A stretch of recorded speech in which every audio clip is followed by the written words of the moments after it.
কিন্তু মার খাবে এবং গণদোলাই হবে, এটা একদম সত্য কথা বলছি ভাই। আমি তো আমিও যদি ওকে সামনে পাই জুতা দিয়ে মারবো রে আমি এটার জন্য। আসিফ আমি চাই এই মুহূর্তে এখনো সম্মানের সহিত পদত্যাগ করা উচিত। পদত্যাগ না করলেও যখন তখন মারি খাবে ঢাকাবাসীর হাতে। কেন আসলে ঢাকাবাসীর হাতে মারি খাবে? কারণ ও যে বাড়াবাড়িগুলো করতেছে, ইশাক ভাইয়ের যত ধরনের আইনি জটিলতা, গেজেট পাস সব কিছু কিন্তু হয়ে গেছে। এখন কিন্তু শপথ করতে কোনো আর বাধা নেই, তারপরেও তারা আটকা রাখছে দুই আসিফ মিলে। এটা কিন্তু ঠিক করতেছে না, বিশেষ করে আসিফ মাহমুদকে। আমি যদি বলি আমিও যদি ওকে সামনে পাই জুতা দিয়ে মারবো রে আমি এটার জন্য।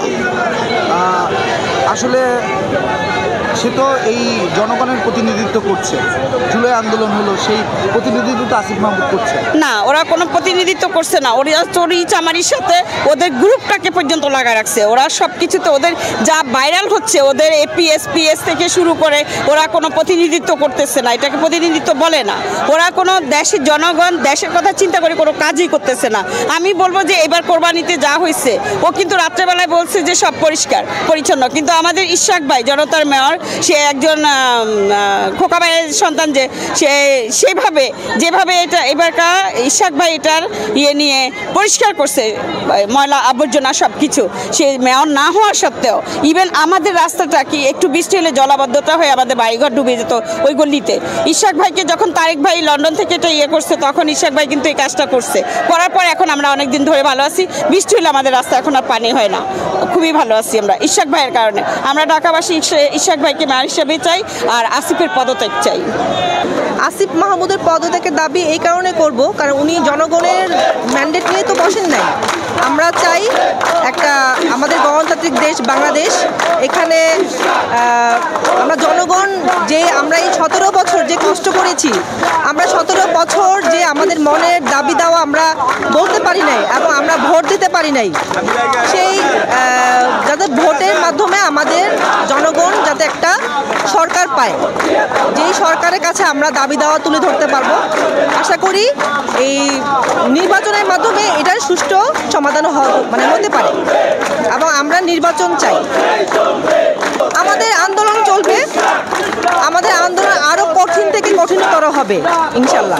আমরা দীর্ঘদিন ধরে ইশাক ভাইয়ের জন্য আন্দোলন করছি। আন্দোলনের মূল কারণই হয়েছে তাকে মেয়র হিসাবে তারা শপথ গ্রহণ করতে দিচ্ছে না। তো আসিফ মাহমুদ একজন স্টুডেন্ট, সে আর রাজনীতির কি বুঝে বা সে এগুলি কী বুঝবে।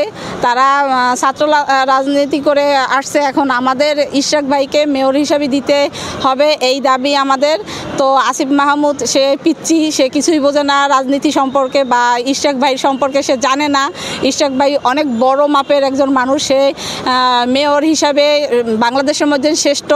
তো আমরা যতদিনে আমাদের শপথ গ্রহণ করতে না দিচ্ছে আমরা আন্দোলন চালিয়ে যাব। আমরা আন্দোলন 17 বছর করে যেখানে শেখ হাসিনাকে তাড়াইতে পারছি, তো আমরা আন্দোলন করে ইনশাল্লাহ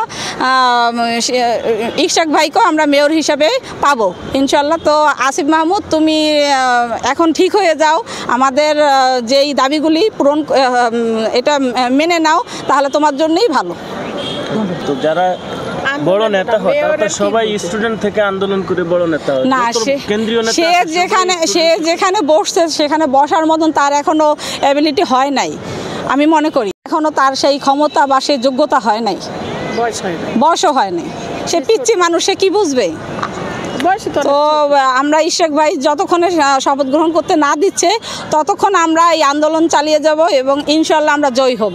কিন্তু শপথ গ্রহণ কেন করতে দিবে না? শপথ গ্রহণ করতে দিতে হবে, এটা আমাদের দাবি, করতে দিতে হবে। এবং যতক্ষণ না দেবে ততক্ষণ আমরা রাজপথে আসি, এই নগর ভবনের সামনে আসি।